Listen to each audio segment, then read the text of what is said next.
La hermenéutica es el arte de la interpretación bíblica. Hay reglas de interpretación. ¿Cómo podemos entender las Escrituras? Porque hay cosas muy difíciles de entender en la Biblia. ¿Cómo podemos saber si una interpretación es correcta o no? Veremos algo de eso. Vamos a ver algunas cosas que vimos hace algunos años. Vamos a agregar otras. Y espero, con la ayuda de Dios, terminar con este asunto que no es pequeño. Segunda de Timoteo, capítulo 2.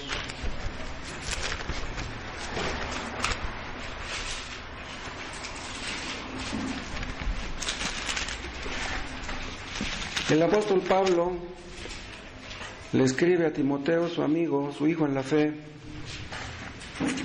Acuérdense que Timoteo era pastor,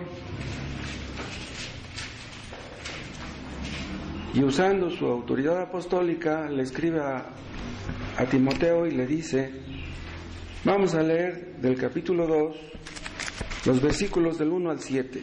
Tú pues, hijo mío, esfuérzate en la gracia que es en Cristo Jesús. Lo que has oído de mí ante muchos testigos, esto encarga a hombres fieles que sean idóneos para enseñar también a otros. Tú pues sufre penalidades como buen soldado de Jesucristo. Ninguno que milita se enreda en los negocios de la vida a fin de agradar a aquel que lo tomó por soldado. Y también el que lucha como atleta no es coronado sino lucha legítimamente. El labrador, para participar de los frutos, debe trabajar primero. Considera lo que digo y el Señor te dé entendimiento en todo. Te agradecemos, Padre Celestial, la vida, la salud, el privilegio que nos concedes de poder reunirnos para estudiar tu palabra. Háblanos a través de ella y capacítanos para hacer tu voluntad, para conocer tu voluntad y para hacerla, para ponerla por obra. Que seamos la clase de personas que tú esperas que seamos, que aprovechemos los privilegios de que disponemos. Danos un corazón dispuesto a la obediencia, al temor de ti. Ayuda a nuestros hermanos que se reúnen en otras partes de México. Tu gracia sea con ellos y con nosotros. Tu Espíritu Santo nos ayude. En el nombre de Jesús. Amén. En estos versículos el apóstol Pablo les dice a Timoteo que las cosas no van a ser fáciles. Timoteo era pastor. Las cosas no iban a ser fáciles para él, pero para ningún creyente lo son. El pastor tal vez tenga más responsabilidades, pero todos la tenemos difícil. La vida cristiana no es fácil. En aquel tiempo mucho menos. Y por eso usa unas palabras aquí en este párrafo que describe la lucha espiritual. En el versículo 1 le dice, esfuérzate. Las cosas serían difíciles. Y luego en el 3 dice, tú pues sufre penalidades como buen soldado de Jesucristo. Aquí dice penalidades, la versión antigua dice trabajos. Pero esa palabra penalidades es una muy buena traducción. Y luego dice sufre. Y luego dice como buen soldado. O sea, sería el indicativo de que estaría inmerso en una guerra espiritual. Las guerras en este mundo son duras. Una guerra a nadie le gusta, pero la guerra espiritual menos. Y luego dice en el versículo 4, ninguno que milita, esta palabra milita se refiere al aspecto militar. De ahí se deriva de la palabra milicia. La vida cristiana es así. A veces sentimos como las balas del enemigo pasan cerca de nuestra cabeza. Y luego dice el versículo 5, y aquel que lucha como atleta, habla de la lucha olímpica. La lucha olímpica es un deporte muy duro. La milicia no es para cobardes y la lucha tampoco. Y luego dice el versículo 6, el labrador para participar de los frutos debe trabajar primero. Entonces compara al creyente con un soldado, compara al creyente con un atleta, y aquí en el 6 lo compara con un labrador o con un agricultor, que es lo mismo. El labrador, el agricultor tiene un trabajo muy duro, el trabajo en el campo es un trabajo duro. Entonces Pablo concientiza a Timoteo acerca de la lucha que le espera. Vean lo que dice en el 2. Lo que has oído de mí ante muchos testigos, esto encarga a hombres fieles que sean idóneos para enseñar también a otros. La iglesia de Cristo necesita maestros que sean aptos para enseñar a otros. Hay creyentes que tienen muchos conocimientos, pero que no saben transmitirlos. Y hay personas que no tienen conocimientos o que tienen muy pocos y que saben transmitirlos. Pero ¿de qué sirve que sepan transmitirlos si son muy pocos? Lo ideal es que tengas muchos conocimientos y que sepas transmitirlos. Y la iglesia necesita de esos creyentes. Pero para que sean aptos para enseñar, obviamente necesitan ser convertidos primero, porque una persona puede tener muchos conocimientos y no ser convertida. Hay personas que son tenidas por eruditas, por expertas en las escrituras, pero que analizando sus vidas y sus enseñanzas no son convertidos. Entonces, si no son convertidos, ¿cómo se metieron a enseñar a otros? Un pastor, para poder ser pastor, pues obviamente primero tiene que ser convertido. Timoteo, le dice Pablo, tendría que transmitir la verdad tal y como le había sido enseñada. Eso está en el capítulo 1 y en el versículo 13. Retén la forma de las sanas palabras que de mí oíste, en la fe y amor que es en Cristo Jesús. Vean cómo le dice, retén la forma de las sanas palabras. O sea, que no te entre por un oído y que salgan por el otro. Esas verdades que tú has aprendido, reténlas. Querrán quitártelas. El diablo es muy astuto. El diablo le mete ideas a la gente. Ideas contrarias a la verdad, contrarias al Evangelio, contrarias a la salvación por la fe. Le dice, retén la forma de las sanas palabras. Aquí habla de la sana doctrina. Hay sanas palabras, pero hay palabras que son destructivas. Hay predicaciones que conducen a la gente a la vida. Hay predicaciones que conducen a la gente a la muerte.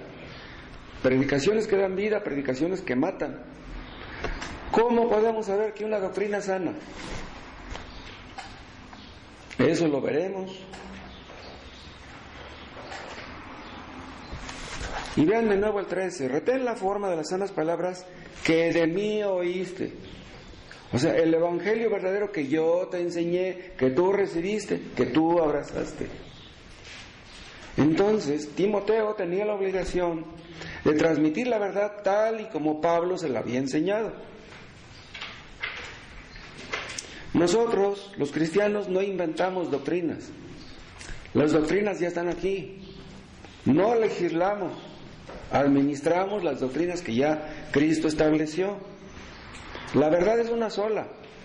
Es como un tema que tiene muchas variaciones, pero la verdad es una sola. El cristiano verdadero puede discernir entre la verdad y el error. Los inconversos no pueden. Los inconversos se tragan las mentiras como si fueran verdades, o creen en las medias verdades como si fueran absolutas verdades. Pero el creyente verdadero, que ha sido iluminado por el Espíritu Santo, sabe discernir entre la verdad y el error. La verdad es una sola. Y si un predicador se para enfrente de nosotros y empieza a predicarnos mentira, inmediatamente nos damos cuenta que ese pastor está mintiendo.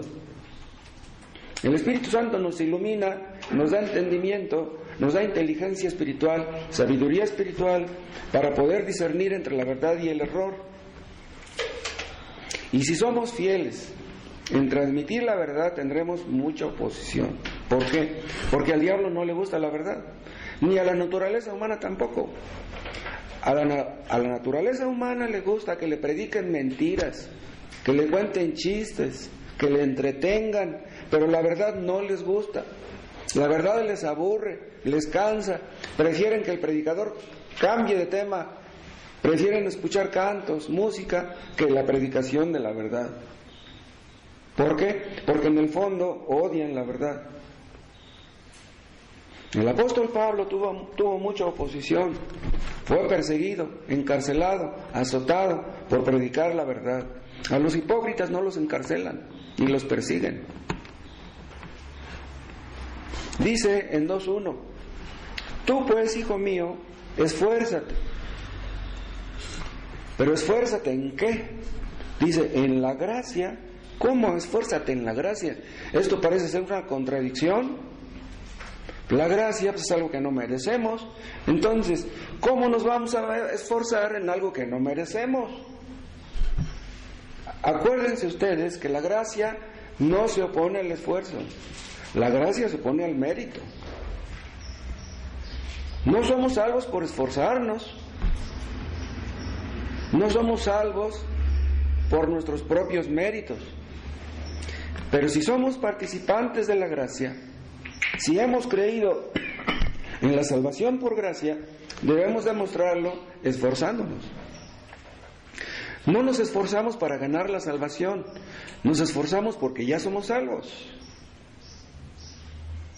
Hay muchas personas que se esfuerzan en leer la Biblia, que se esfuerzan en orar. Hay personas que son capaces de orar 1 o 2 horas. Hay otros que son capaces de leer 1 o 2 horas. Hay personas que se esfuerzan en escuchar una predicación el domingo y escuchan otra el lunes y otra el martes y otra el miércoles. Pero no somos salvos por esforzarnos. El hecho de que una persona se esfuerce en asistir al culto, en dar una ofrenda, en dar un diezmo, eso no significa que la persona sea salva. Los hipócritas también se esfuerzan. Pero los cristianos verdaderos se esfuerzan no para ganar méritos, no para hacer méritos, no para merecer la salvación. Se esfuerzan porque ya son salvos. Pero si hemos sido participantes de la gracia, tenemos que demostrarlo siendo esforzados. Nunca fue fácil ser cristianos. Hay oposición del diablo.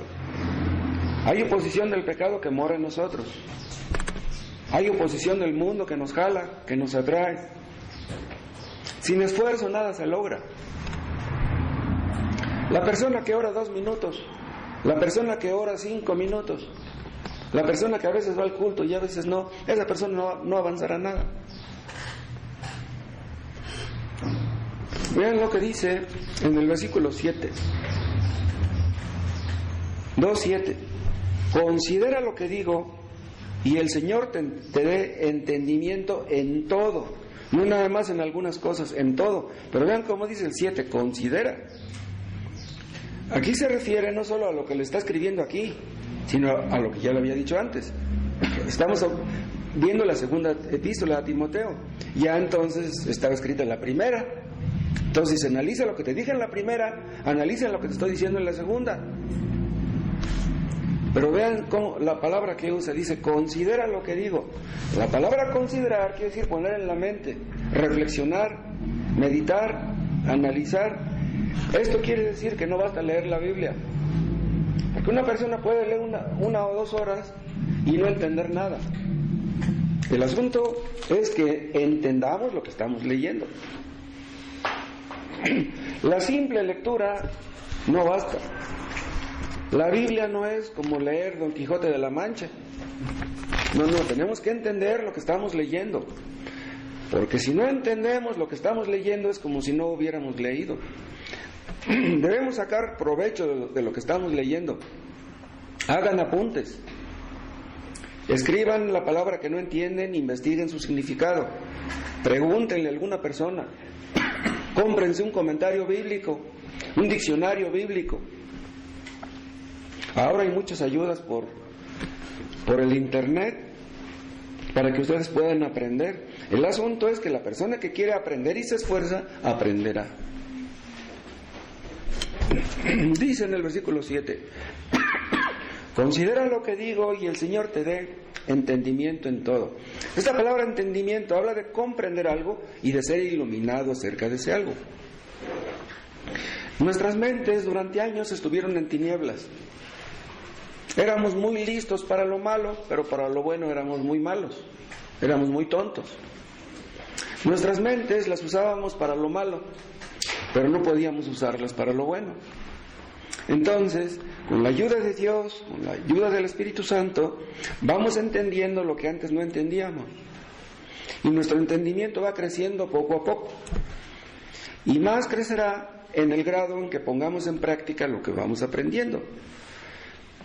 Porque como dice un dicho, lo que bien se aprende no se olvida. Pero ¿cómo es que bien se aprende algo? Poniéndolo en práctica. La teoría no basta, es necesaria la práctica. Y esto no viene gratis. Esto no viene sentados cómodamente en un sofá. Eso cuesta trabajo. Y sin esfuerzo, sin disciplina, sin dominio propio, no vamos a tener esto. Necesitamos decirle no a ciertas cosas, a cosas que nos quitan tiempo, a cosas que no nos benefician en sentido espiritual. Tal vez tengamos que hacer a un lado un poco el deporte, la televisión, no sé qué cosas les quiten tiempo a ustedes. No estoy diciendo que el deporte sea malo, ni que la televisión sea mala. Lo que estoy diciendo es que tenemos que dedicarle tiempo a Dios, porque si no nos esforzamos en su búsqueda, no seremos iluminados y seguiremos en tinieblas como antes. Timoteo tendría que pedirle a Dios sabiduría. La sabiduría es un fruto del Espíritu Santo. La sabiduría viene de arriba. Me refiero a la sabiduría espiritual.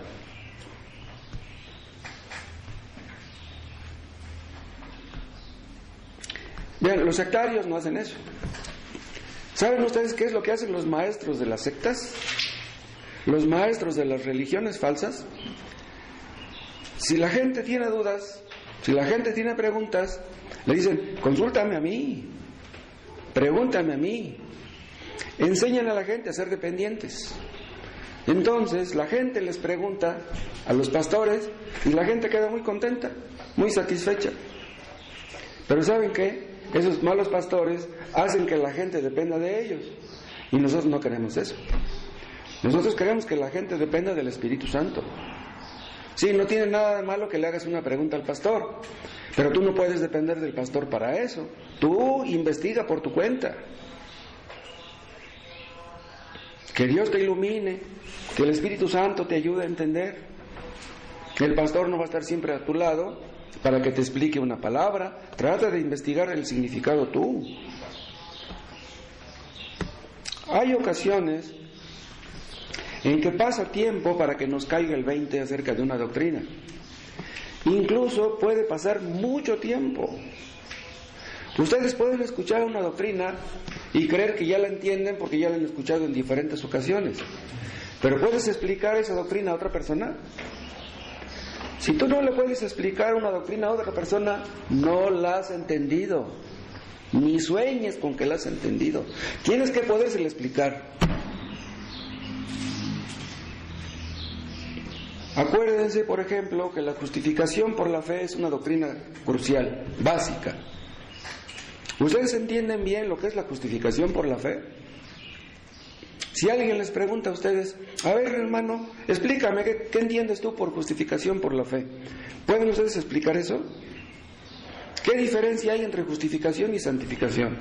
¿Pueden explicar eso? Si tienen años conociendo la palabra y no pueden explicar eso, hay gato encerrado. ahí están ustedes en problemas. Eso sería como preguntarle a un niño de 10 años que si se sabe las vocales y no las supiera. ¿Cómo es que un niño de 10 años no se sabe las vocales?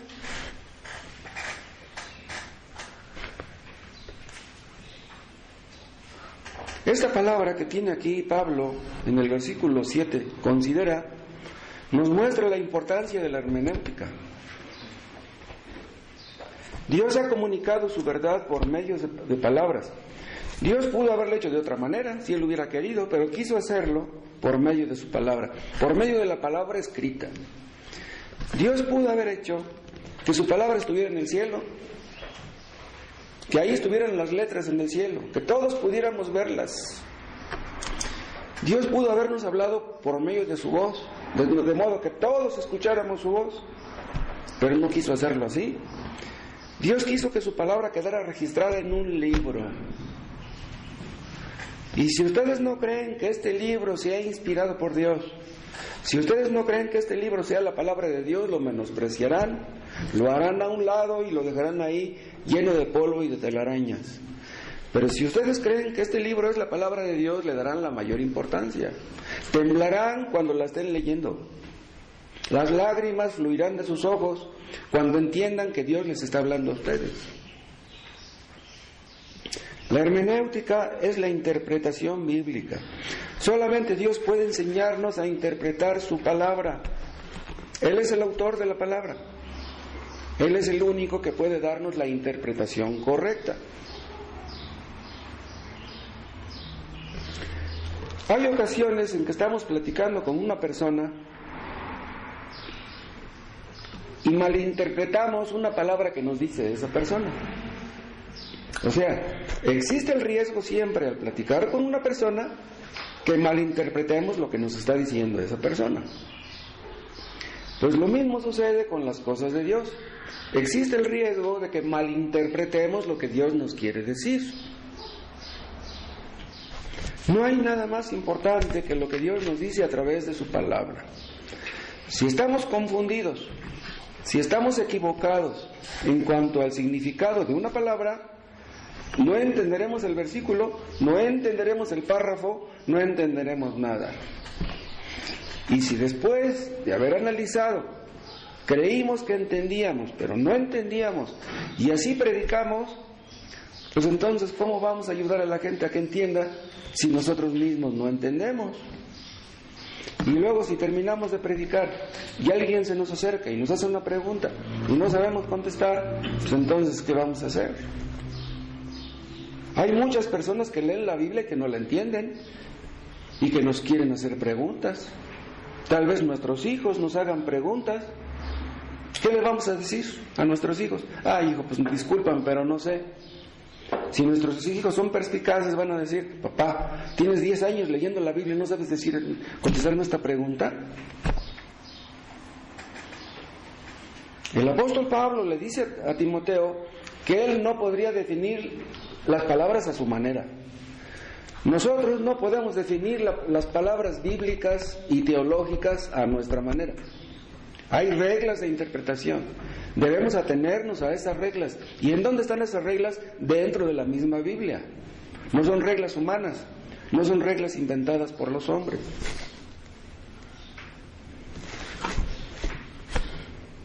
Dios se manifestó directamente con Adán. Lo que Adán escuchaba de Dios era palabra de Dios directa. Hablaban cara a cara Adán y Dios. Las primeras palabras que Dios le decía a Adán serían palabras muy sencillas, porque Adán pues no nació como todos los niños. Un niño aprende desde chiquito, aprende a hablar y va creciendo y su vocabulario se va ampliando cada vez más, pero Adán no fue así. Adán fue creado ya como adulto. Adán no fue creado como un niño, como todos nosotros. Entonces Adán aprendió a hablar ya de adulto. Aprendió a hablar cuando Dios le hablaba a él.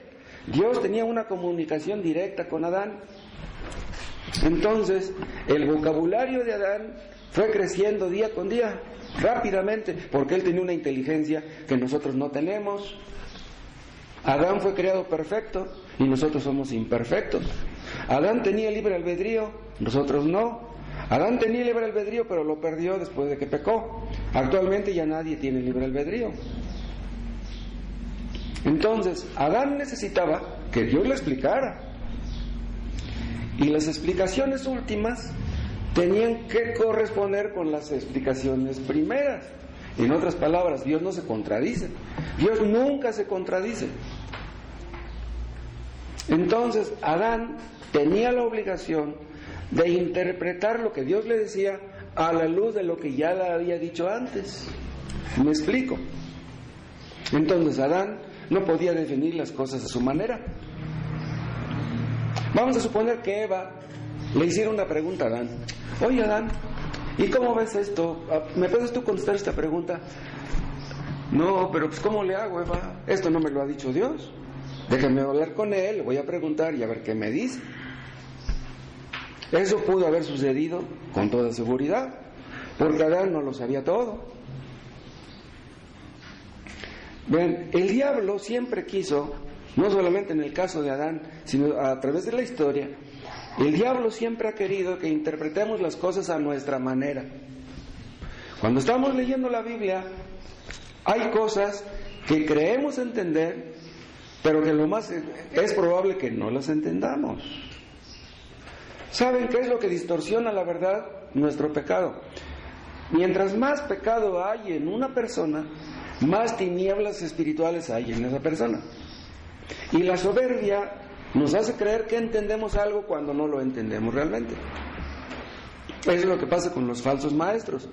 Los falsos maestros creen que entienden, pero no entienden. Los testigos de Jehová parece como que entienden mucho. Ustedes hablan con un testigo, parece como que entienden mucho. ¿Saben qué? Esas personas no entienden nada. Los pentecostales parece que entienden mucho y no entienden nada.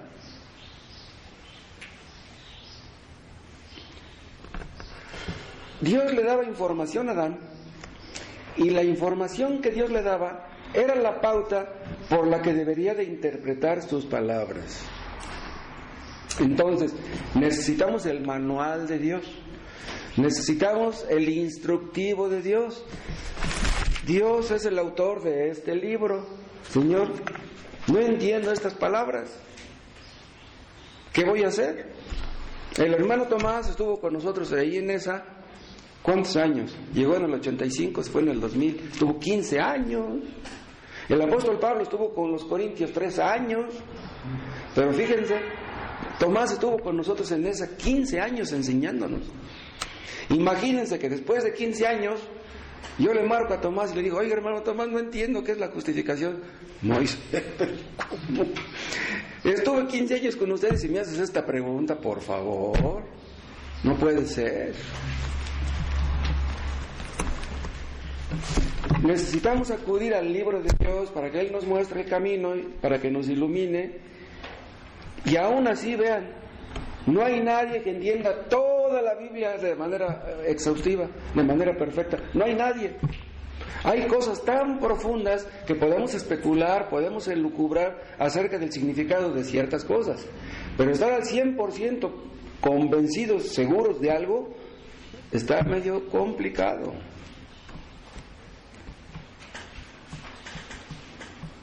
Por ejemplo, luego nos preguntan acerca de la Trinidad. ¿Cómo podemos explicar la Trinidad? ¿Cómo es que Dios es Padre, es Hijo y es Espíritu Santo, pero nomás es un solo Dios? No son tres dioses, nada más es uno. Pero ¿cómo pueden ustedes explicar eso de manera que la gente quede bien convencida? Que quede satisfecha de nuestra respuesta. Está complicado. Es más, la palabra Trinidad, acuérdense, no está en la Biblia. De ahí se agarran los testigos para refutar la noción bíblica, teológica de la Trinidad. Sí, porque aunque no sea una palabra bíblica, sí lo es teológica. O sea, la palabra Trinidad no está en la Biblia, pero el hecho de que Dios es tres y uno, eso sí está en la Biblia. Y eso es claro. La Biblia nos enfatiza la necesidad de interpretar correctamente la palabra de Dios. Vean ustedes en el libro de Nehemías,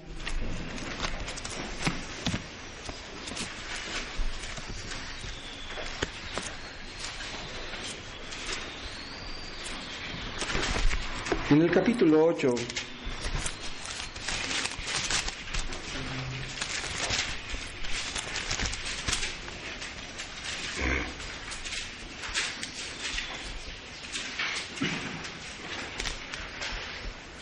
Nehemías 8:4. Y el escriba Esdras, escribas eran los intérpretes de la ley, ¿no? Expertos, eruditos. Y el escriba Esdras estaba sobre un púlpito de madera que habían hecho para ello. Vean por qué tenemos un púlpito. O sea, el púlpito en sí no es una ocurrencia humana.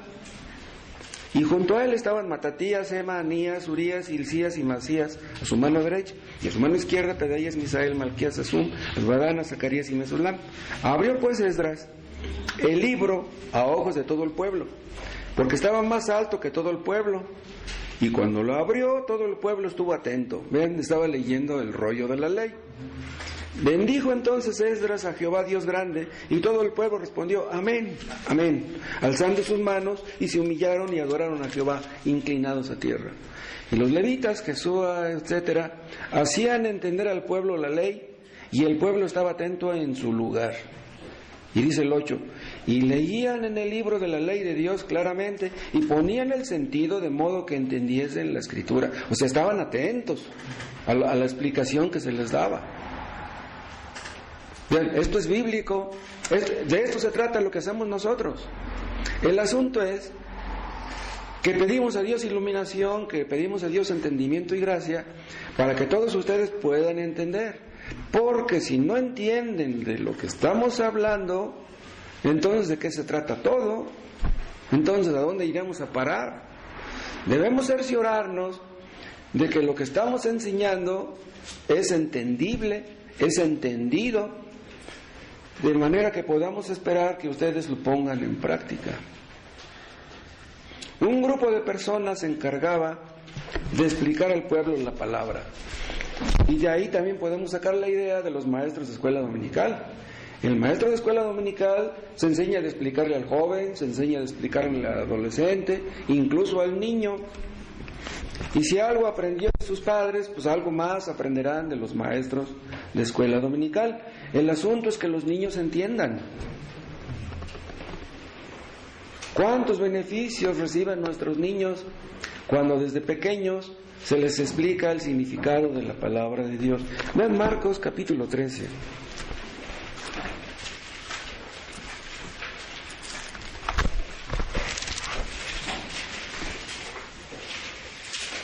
Aquí en este capítulo 13 está hablando Jesús de la destrucción de Jerusalén y del fin del mundo. Están los dos temas ahí mezclados.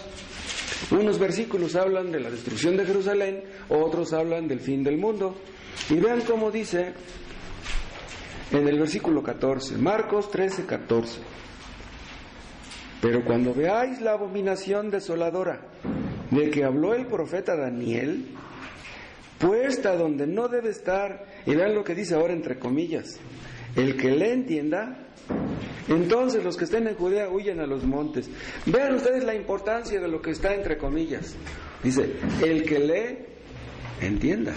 ¿Qué quiere decir el que le entienda? El que le trate de entender. Pero ¿por qué dice trate de entender?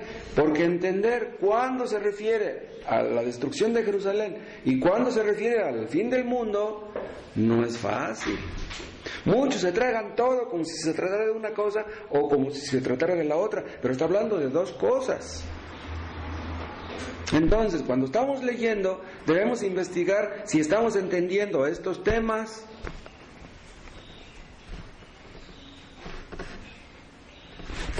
La escatología no es nada fácil de entender. ¿Cuántos libros se han escrito acerca de la escatología? La escatología es la rama de la teología que habla de las últimas cosas, de las cosas que van a ocurrir en el fin del mundo. Debemos entender esas cosas. Y si no las entendemos, pues mejor ni vamos a predicar sobre eso. En una ocasión, acuérdense que le preguntaron a Spurgeon que por qué no predicaba de Apocalipsis. Dice, pues porque no lo entiendo.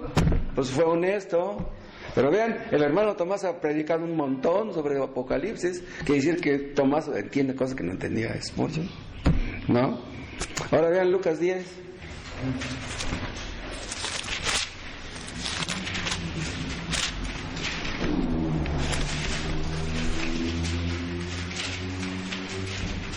Lucas 10:25.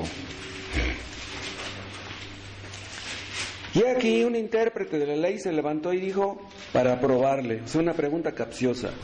Vean, un intérprete de la ley pues era un escriba, un experto.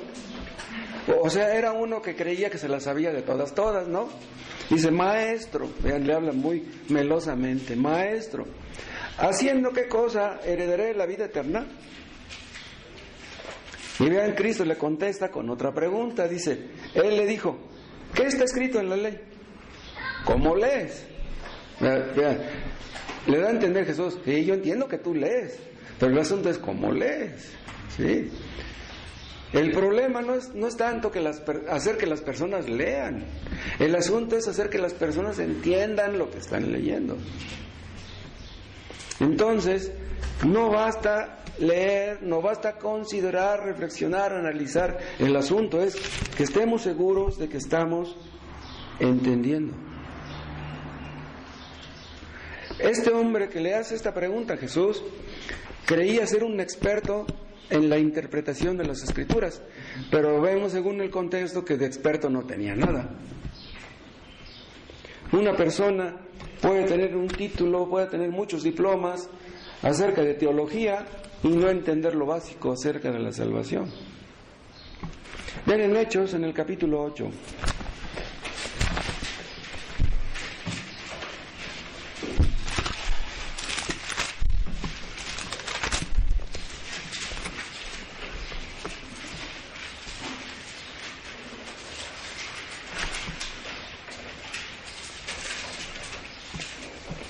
Hechos 8:26. Un ángel del Señor habló a Felipe diciendo, levántate y ve hacia el sur, por el camino que desciende de Jerusalén a Gaza, el cual es desierto. Entonces él se levantó y fue, Felipe obediente, ¿no? Y sucedió que un etíope, eunuco, funcionario de Candace, reina de los etíopes, el cual estaba sobre todos sus tesoros, y había venido a Jerusalén para adorar, volvía sentado en su carro y leyendo al profeta Isaías. Era un etíope y estaba leyendo un rollo de Isaías. ¿Quién se lo dio? Etiopía estaba del otro lado del Mar Rojo. Y el Espíritu dijo a Felipe, acércate y júntate a ese carro. Acudiendo Felipe, le oyó que leía al profeta Isaías y dijo, pero ¿entiendes lo que lees? Pero vean lo que contesta el eunuco etíope. Él dijo, ¿y cómo podré si alguno no me enseñare? Vean la actitud humilde del eunuco. Vean, era un funcionario de la reina, o sea, no era cualquier vecino, ¿no? Era casi el secretario de gobernación, ¿no? Pero vean su actitud humilde. ¿Y cómo podré si alguno no me enseñare? Dice, y rogó a Felipe que subiese y se sentara con él. ¿Y qué hizo Felipe? Le explicó. Pero vean, ¿por qué Dios le mandó a Felipe al eunuco? Porque Dios conocía el corazón del corazón del eunuco. O sea, Dios había obrado en el corazón del eunuco para que entendiera que eso que estaba leyendo era palabra de Dios. Vean ustedes cómo el Espíritu Santo actuaba antes y actúa ahora. El Espíritu Santo nos hace entender que tenemos que aprender lo que estamos leyendo. Cuando ustedes están leyendo la Biblia, pueden ver la importancia de un párrafo, la importancia de un texto, y ustedes dicen, no, yo no me voy a pasar de aquí de este párrafo hasta que lo entienda. Eso es muy bueno. No te pases de ese párrafo hasta que lo entiendas. ¿Qué caso tiene que ya leíste 20 párrafos y no entendiste ninguno? Mejor que entiendas uno bien y no que entiendas 20 mal. Entonces ya entendiste uno bien y ya escribiste algo sobre eso, un día a lo mejor predicas sobre eso, a lo mejor, cuando menos a lo mejor un día le enseñas sobre eso a tus hijos, y eso ya sería muy bueno. Esta actitud del eunuco fue la correcta, no cabe duda, que Dios nos dé humildad de ese tipo para que podamos buscar el significado correcto de un párrafo y que Dios nos ilumine para entenderlo. El papel de los pastores, de los maestros de escuela dominical, de los padres que tienen hijos cristianos, es enseñarles a los que están bajo su influencia, bajo su autoridad, para que ellos puedan entender. Hay muchas personas que nos hacen preguntas y pues es vergonzoso que no sepamos contestarles. Hay algunos que se nos acercan y nos han dicho: yo le he hecho esta pregunta a muchos pastores y nadie me la ha podido contestar, a ver, contéstemela usted. Pues a ver, vamos a escuchar tu pregunta, a lo mejor puedo, pero pudiera ser que no lo sepamos. ¿Qué tenemos que hacer en ese caso? ¿Sabes qué? Pues discúlpame, pero te prometo que lo voy a investigar y después platicamos sobre el asunto. Es mejor reconocer nuestra ignorancia y no dar una respuesta falsa, una respuesta equivocada que vaya a confundir a nuestros oyentes. Por el afán de no parecer ignorantes, por el afán de parecer inteligentes, vamos a dar una respuesta equivocada que puede hacer daño. Ven en Efesios, en el capítulo 4.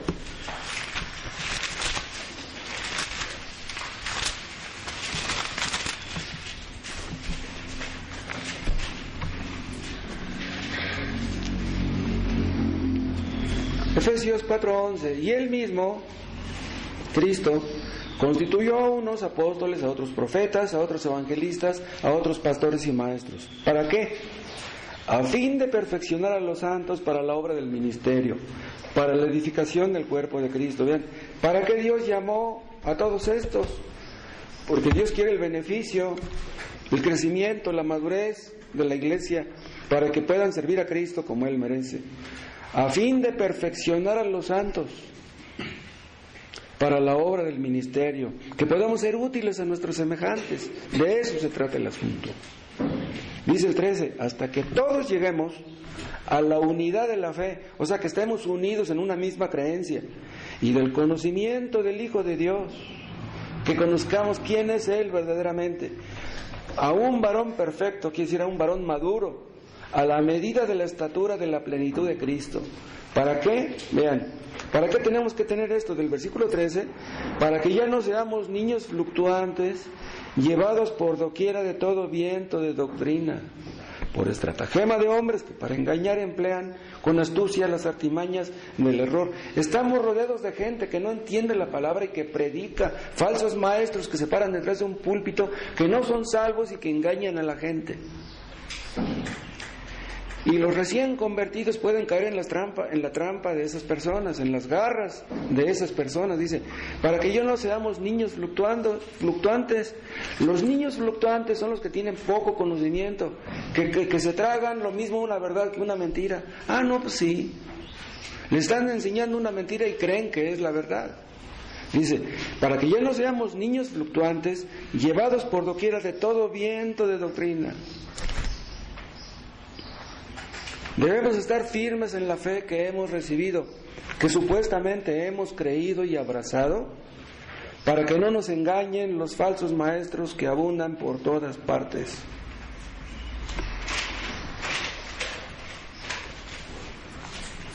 Hay muchos que están autoengañados y que tratan de engañar a otros. Pero bueno, aquí puede surgir una pregunta. Una persona que está engañada, ¿no sabe que está engañada? Una persona que es un autoengañado, pues se autoengaña, ¿no? Se engaña a sí mismo. Una persona que trata de engañar a todos los demás, para poder engañar a todos los demás, se engañó a sí mismo. Eso es lo que pasa con los testigos de Jehová. Los testigos de Jehová no creen casi nada de la verdad. Lo que creen es mínimo. Los católicos creen más verdades que los testigos de Jehová. Los pentecostales y los presbiterianos creen muchas más cosas que los testigos. Los testigos de Jehová están autoengañados. Pero un autoengañado ¿no sabe que está autoengañado? Tal vez sí, tal vez no. El Papa Francisco ¿no sabe que está engañado?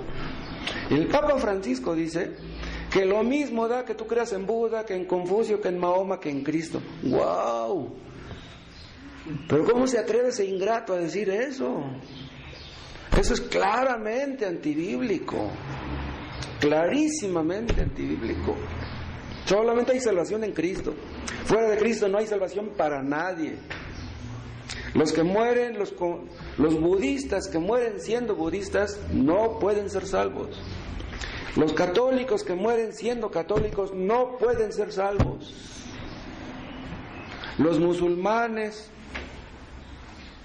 que mueren siendo musulmanes no pueden ser salvos. Solamente hay salvación en Cristo.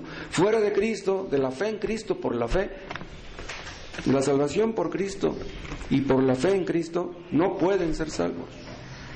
¿Cómo es que Francisco dice que tú puedes ser salvo con cualquier religión que tengas? ¿No sabe el Papa Francisco que está autoengañado? Sí lo sabe. Francisco no es un tonto, él estudió mucho, él sabe. Lo que pasa es que Francisco no cree en las Escrituras, no cree en la verdad. Es un falso maestro y todos los 600 y 700 millones de católicos en el mundo están en sus garras. ¡Wow!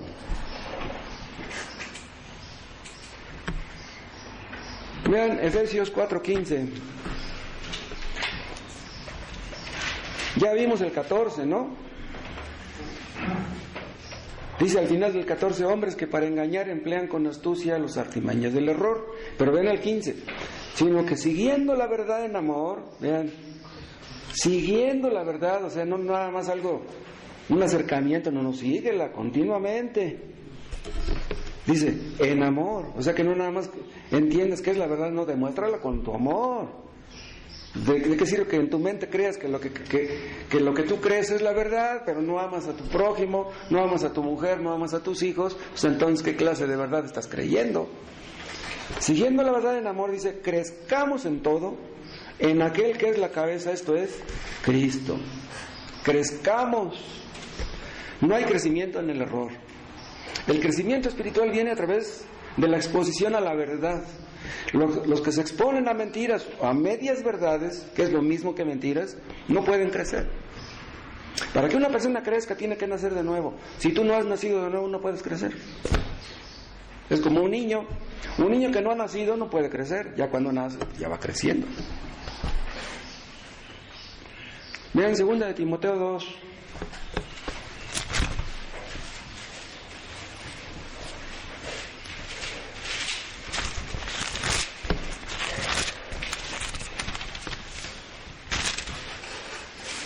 (2:15) Vean lo que le dice el misionero al pastor. 15. Procura con diligencia presentarte a Dios aprobado, como obrero que no tiene de qué avergonzarse, que usa bien la palabra de verdad. La versión antigua dice que traza bien la palabra de verdad, como si fuera a hacer un corte ahí, como si fuera una operación quirúrgica. Que el corte sea derechito, porque si cortas mal ya te vas a meter en problemas y meterás en problemas al que estás operando. Que usa bien la palabra de verdad. O sea, no debemos cambiar la verdad, no debemos adulterar la verdad, no debemos suavizar la verdad, de manera que a la gente le pueda parecer digerible. Ay, no voy a decir esto porque la gente se vaya a ofender, se vaya a enojar, y si les digo esto a lo mejor ya no van a dar su ofrenda ni su diezmo, mejor les voy a decir mentiras, les voy a entretener para que le entren con la lana. No debemos usar la palabra de Dios con un propósito malo en mente, sino debemos aplicarla con amor a las circunstancias de la vida, para la gloria de Dios, para que la gente se convierta, no simplemente para que se convenza, sino para que se convierta. Porque ¿de qué sirve que se convenzan si no se convierten? Vean 2 de Corintios, capítulo 4.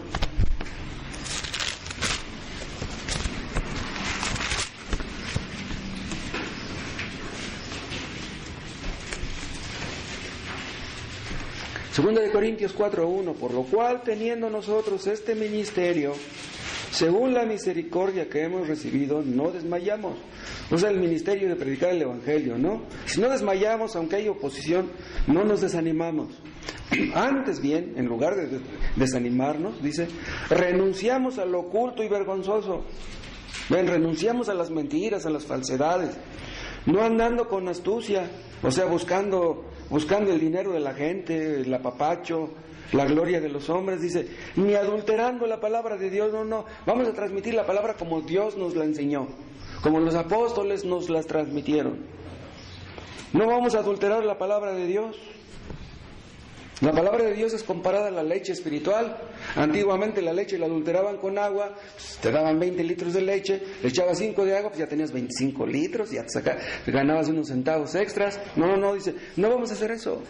No vamos a adulterar la palabra. Si a la gente no le gusta lo que predicamos, pues ni modo, ¿qué vamos a hacer? No buscamos el favor de la gente, no buscamos su dinero tampoco. Lo que queremos es que se salven. Es lo que queremos de todos ustedes. Que ustedes se arrepientan de sus pecados y que sean salvos. No queremos otra cosa. No les pedimos dinero.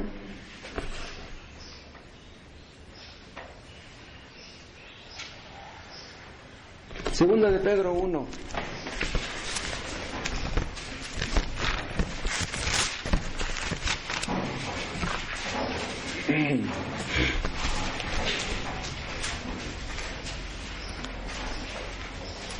Segunda de Pedro 1:20, 19.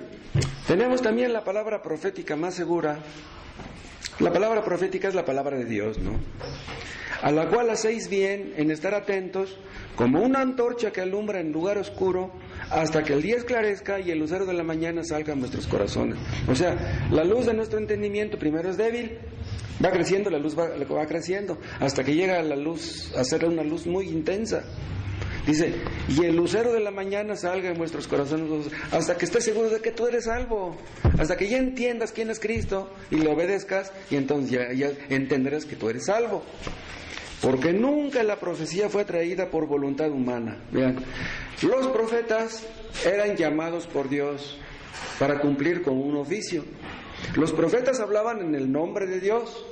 Dice, nunca la profecía fue traída por voluntad humana. O sea, los profetas del Antiguo Testamento no decían, ay, pues me voy a meter de profeta. Así como unos decían, pues me voy a meter de albañil o de carpintero, me voy a meter de profeta.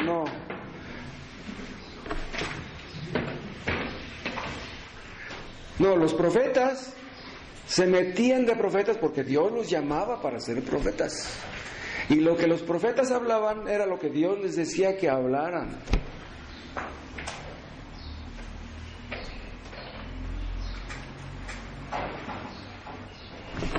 Ya leímos, ¿cuál? El 20. Entendiendo primero esto, que ninguna profecía de la Escritura es de interpretación privada. Esto se puede traducir como es de interpretación personal. O sea, que yo entiendo esto de este versículo. Ah, bueno, eso es lo que tú entiendes. Pero ¿cómo puedes demostrar que eso que tú entiendes de ese texto es lo que Dios dice realmente? Nadie puede alegar que conoce el significado de un texto y que nadie más lo conoce. Yo soy el único que sabe interpretar este texto. Entonces, cualquiera que quiera conocer la interpretación, que venga conmigo, yo les voy a dar la interpretación.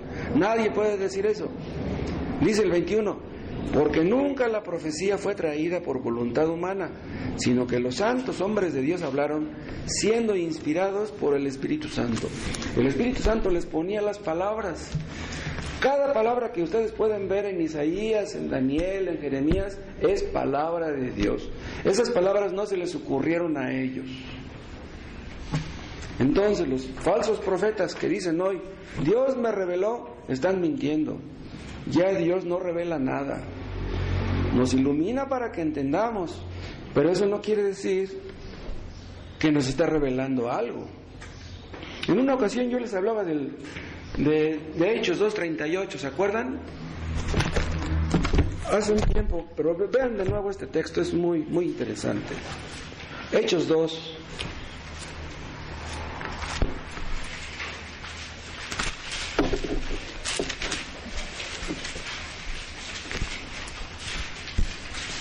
Hechos 2:37. Está predicando Pedro, ya está concluyendo su sermón, y vean la reacción de los oyentes. Está predicando Pedro el día de Pentecostés. Al oír esto, se compungieron de corazón, 2:37. se compungieron de corazón y dijeron a Pedro y a los otros apóstoles: varones hermanos, ¿qué haremos? Pues estamos en problemas, matamos al Mesías. ¿Qué haremos? Y Pedro les dijo: arrepentíos y bautícese cada uno de vosotros en el nombre de Jesucristo para perdón de los pecados y recibiréis el don del Espíritu Santo. Bien, este es el versículo de donde se agarran los campbelistas para decir que la salvación la tenemos por medio del bautismo. Una religión se inventó por una mala interpretación de este texto. Aquí en Toluca, esos de la Iglesia de Cristo tienen sus sucursales. En la Ciudad de México hay algunas también. En Estados Unidos. No sé si en cuántas partes del mundo haya de esa religión. Pero esa religión se fundó en la creencia de que somos salvos por bautizarnos. Porque vean cómo dice el texto. Pedro les dijo: arrepentíos y bautícese cada uno de vosotros en el nombre de Jesucristo para perdón de los pecados. Ahí está. Me bautizo para que mis pecados sean perdonados. Entonces, me bautizo, Dios me perdona por bautizarme y ya tengo el Espíritu Santo, porque dice al final del 38, y recibiréis el don del Espíritu Santo. Entonces, vean cuál es el orden de estas personas. Vean. En el punto número 1 dice: arrepentíos, el arrepentimiento. Después, punto número 2, bautícese, el bautismo. Punto número 3, el perdón.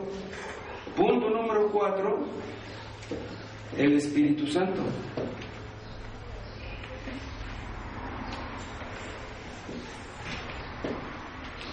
Bien, ese es el orden aparente que dice el texto que debemos de seguir para poder recibir el Espíritu Santo. Dice: lo primero que tienes que hacer es arrepentirte. Y si de veras te estás arrepintiendo, te vas a bautizar. Porque ¿cómo es que te arrepientes si no te bautizas? Entonces, para ellos colocan estas dos cosas en el mismo nivel. Arrepentimiento igual a bautismo. Ahora, te arrepientes y te bautizas, ¿qué va a suceder? Que Dios te perdona. Te perdona por haberte arrepentido y haberte bautizado. Pero curiosamente, los de la Iglesia de Cristo no enfatizan tanto esto. Lo que enfatizan es esto. Porque dice el texto: arrepentíos y bautícese para. Esa palabra para, acuérdense, es la palabra eis, la palabra griega eis. Si no entendemos qué significa esta palabra, no vamos a entender el versículo. ¿Qué significa la palabra eis? La palabra eis significa en vista de o a causa de. Entonces quiere decir: bautícese cada uno de vosotros en vista del perdón de sus pecados, a causa del perdón de sus pecados. O sea, bautícense si ya fueron perdonados. No dice bautícense para que sean perdonados, dice bautícense si ya fueron perdonados. Eso es lo que quiere decir el texto. Primero dicen los de la Iglesia de Cristo: primero me arrepiento y me bautizo, después soy perdonado, y como recompensa Dios me da el Espíritu Santo. Entonces, tenemos el Espíritu Santo como un premio, gracias a que nosotros hicimos los 3 primeros puntos. ¿Pero es cierto eso? No. Entonces, ¿cuál es el número 1 en la lista según la interpretación correcta? En el número 1 debe estar el Espíritu Santo. En el número 2 estaría el arrepentimiento, en el número 3 el bautismo y en el número 4 el perdón. ¿Pero por qué? ¿Por qué están invertidos los papeles aquí? ¿Por qué el Espíritu Santo está al final y no al principio? Vean, en un principio del texto se nos dice lo que tenemos que hacer nosotros. Es nuestra responsabilidad. Mi responsabilidad como pecador es arrepentirme. Si ya me arrepentí, debo demostrarlo bautizándome. Entonces entenderé yo que ya fui perdonado. Y entonces entenderé que ya tengo el Espíritu Santo. Pero ¿por qué no puso el Espíritu Santo primero? Porque esa no es mi obligación. Mi obligación es esto, no esto. Esto es cosa de la soberanía de Dios. Dios le da su Espíritu a quien Él quiere. Nacemos de nuevo por el Espíritu Santo. Una persona nace de nuevo cuando se arrepiente y es bautizada. Cuando se arrepiente y cree en Cristo. ¿Sí? Entonces, el Espíritu Santo hace que nos arrepintamos y creamos en Cristo. Y entonces entendemos que somos perdonados y nos bautizamos. Entonces entendemos que ya tenemos el Espíritu. Pero el Espíritu fue el primero de la lista, pero esto no está a nuestra disposición. Lo que tenemos que hacer nosotros es esto. Y entonces, vean al final del 38, y recibiréis el don. Vean, la palabra don quiere decir el regalo. Entonces Dios nos regala el Espíritu. Esa es la profecía de Joel, que Dios iba a dar el Espíritu Santo como un regalo. Entonces entenderemos que ya nos regaló Dios el Espíritu Santo. Pero vean la importancia de la palabra don. No es algo que yo merecí porque yo me arrepentí y me bauticé. No, es un regalo. ¿Quién jamás podrá merecer el regalo del Espíritu Santo? El Espíritu Santo es Dios mismo morando en nosotros. ¿Quién puede merecer eso? ¿Cómo podemos saber que el Espíritu Santo está en una persona? ¿Cómo podemos saberlo? Cuando esa persona se arrepiente y cree en Cristo. Y esa persona va creciendo en la seguridad de que ya sus pecados fueron perdonados. Tal vez lleve un tiempecito, pero va a llegar el día en que tú entenderás eso, que ya fuiste perdonado. Y cuando tú entiendas que ya fuiste perdonado, te darán ganas de dar saltos de alegría. Es increíble que Dios nos perdone, a pesar de que somos lo que somos. Si no entendemos los versículos, ¿cómo se los vamos a enseñar a otros? ¿Cuántos errores por fallar nada más en una sola palabra? Debemos cerciorarnos de que cada palabra que estamos leyendo la entendemos. Vean Filipenses capítulo 4.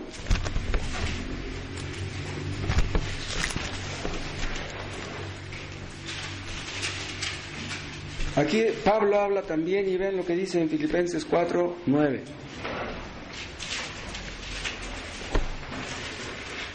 Lo que aprendisteis y recibisteis y oísteis y visteis en mí, esto haced, y el Dios de paz estará con nosotros. Ven, aquí hay 4 verbos. Vean cómo dice: lo que aprendisteis, recibisteis, oísteis y visteis. 4 verbos importantes que tenemos que entender. El significado correcto de la palabra aprender, el significado correcto de la palabra recibir, el significado correcto de la palabra oír y de la palabra visteis. Porque si no entendemos esto, ven, dice, al final dice, esto hacer. Si no entendemos el aprender, el recibir, el oír y el ver, no lo vamos a hacer. O sea, ¿qué es lo que hacemos? Lo que aprendemos y recibimos y oímos y vemos. Para poder llegar al punto número 5 que está aquí, que dice, esto haced, tenemos que entender las primeras 4 palabras. ¡Wow! Las cosas no son tan sencillas como parecen. De este solo versículo, pues se puede sacar toda una predicación, 1, 2, 3, una de cada palabra que está aquí. ¿Sí? Nadie puede poner en práctica lo que no ha aprendido, lo que no ha recibido, lo que no atesora, lo que no valora, lo que no aprecia. Una persona puede escuchar acerca de que Cristo es precioso, Cristo es maravilloso, como Cristo no hay nadie. Pues sí, lo has escuchado. El asunto es que tú lo entiendas, que tú lo hagas. Cristo es precioso para los que han creído en Él. Si tú no has creído en Él, Cristo para ti no te importa. Nadie se arrepiente si no ha escuchado lo que es el pecado. Para que una persona llegue a esto, tenemos que hablarle de la ley de Dios. Una vez un muchacho me decía que estuvo yendo a una iglesia pentecostal allá en Veracruz. ¿Y qué creen que me dijo? Dice, el pastor de esa iglesia, dice, me quiso regañar y me dijo, tienes que arrepentirte de tus pecados. Dice, me insistía que yo me arrepintiera de mis pecados. Dice, a mí me daba risa. Dice, ¿y eso cómo se come? Dice, yo cómo me arrepiento. Nunca debemos hablarle a un inconverso del arrepentimiento, nunca, si no le hemos hablado del pecado y de la ley. Primero hablemosle de lo que dice Dios en su palabra acerca del pecado. Ya después que les hayamos hablado acerca del pecado, entonces sí, hablemosle acerca del arrepentimiento, acerca de Cristo. Nunca debemos hablarle a un inconverso acerca del infierno. ¿Qué nos ganamos con no hablarles del infierno? Ni entienden eso.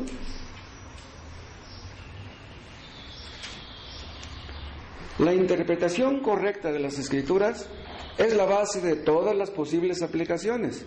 Vean, los puritanos agarraban un texto, lo dividían en diferentes secciones y hacían muchas aplicaciones. Vean, ellos hacían el uso doctrinal de un texto. El uso doctrinal va dirigido a la mente. Después hacían un uso de exhortación, o sea, para darle ánimo a los que estaban desanimados. Luego hablaba de las responsabilidades, o sea, de lo que tú tenías que poner en práctica. Luego hablaba de las respuestas, porque hay muchas objeciones que tiene la gente. Respuestas a las objeciones. Después hablaba de las reacciones posibles de la gente. Hablaba de la consolación. En toda doctrina hay algo de consolación. Hablaban del autoexamen. Hablaba de la paz, de quitar todas las dudas posibles de la mente. Tenemos que entender cuántas posibles aplicaciones hay en una doctrina. Vean, una doctrina tiene una sola interpretación, pero muchas aplicaciones, para aplicarla a cada área de la vida de cada persona.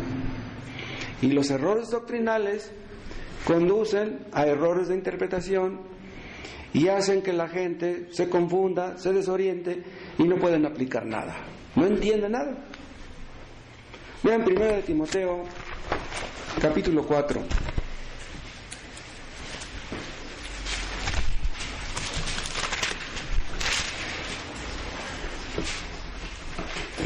Vean lo que le dice Pablo a Timoteo aquí. 1 Timoteo 4, 16. Le dice, ten cuidado de ti mismo y de la doctrina. Vean, aquí está hablando de dos cosas. Ten cuidado de ti mismo y de la doctrina. ¿De qué serviría que tuvieras mucho cuidado y precaución de la doctrina, pero no tienes cuidado de ti mismo? No. O sea, esa doctrina, aplícatela a ti mismo. Ten cuidado de lo que tú haces. Lo que nosotros predicamos, antes de serle útiles a ustedes, tiene que sernos útiles a nosotros. Las responsabilidades de las que nosotros les hablamos se supone que son responsabilidades nuestras también. O ustedes tienen la obligación de sujetarse a lo escrito y nosotros no. Todos estamos en el mismo barco. Todos tenemos que obedecer a Dios. Todos estamos en peligro. El diablo nos quiere destruir a todos. Pero si creemos en lo escrito, creemos en las doctrinas y las aplicamos correctamente y las ponemos por obra, ¿cuánto bien podríamos hacer? No dejen de orar, hermanos, por su pareja. No dejen de orar por sus hijos. No dejen de hablarles de la palabra. Insístanles. Invítenlos a venir. Y pongan en práctica lo que aprenden, porque si sus familiares piensan que ustedes no son cristianos, si piensan que ustedes son hipócritas, pues mejor ni los inviten.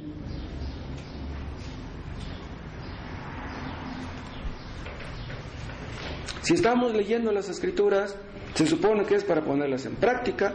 ¿Acaso nos importa la vida espiritual de otros y no nos importa la vida espiritual nuestra? Queremos que los demás sean salvos, ¿y nosotros qué? Prediquémonos a nosotros mismos. Si ustedes no pueden predicar en el púlpito, no importa, predíquense ustedes mismos, eso ya es muy bueno. Hay muchas controversias en diferentes religiones acerca de las doctrinas, muchas controversias entre arminianos y calvinistas, controversias entre bautistas y paedobautistas, controversias acerca de una sola palabra. ¿Cuántos muertos hubo por el significado de la palabra bautizar? ¿Qué quiere decir la palabra bautizar? Sumergir. La Iglesia Católica no entiende eso, no quiere creer en eso. La Iglesia Católica bautiza a los niños con una jícara de agua en la mollera. Pero la palabra bautizar quiere decir sumergir. Las personas que se bautizan tienen que ser sumergidas completamente. Pero la Iglesia Católica se opuso a eso y mataba a todos los que se oponían a eso.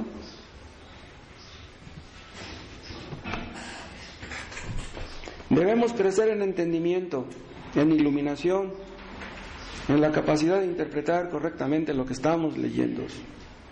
Que Dios nos dé entendimiento, que Dios nos conceda la capacidad de obedecer todo lo que estamos leyendo, que Dios nos conceda que crezcamos en el conocimiento de Cristo, porque una de las características más importantes del verdadero cristiano es que quiere conocer más a Cristo, quiere amar más a Cristo. ¿Quieren ustedes eso? ¿Cuánto amor merece Cristo por lo que hizo en la cruz? Debemos crecer en el conocimiento de Cristo. Él es lo más importante, lo más glorioso. La Biblia, desde el primer libro hasta el último, gira alrededor de Cristo. Todos los libros hablan acerca de Cristo, de lo que vendría a ser y de lo que hizo.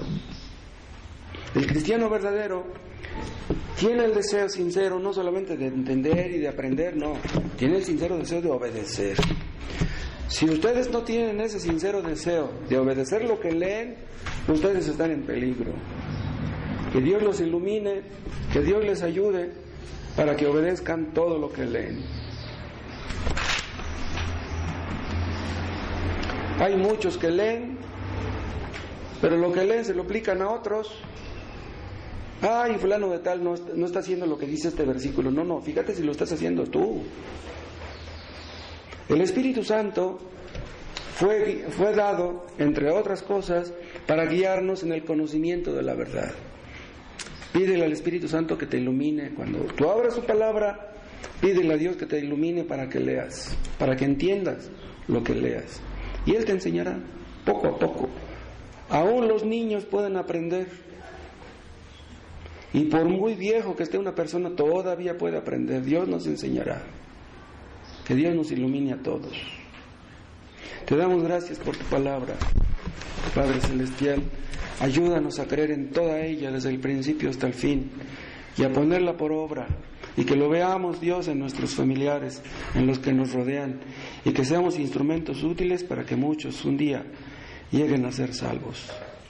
En el nombre de Jesús. Amén.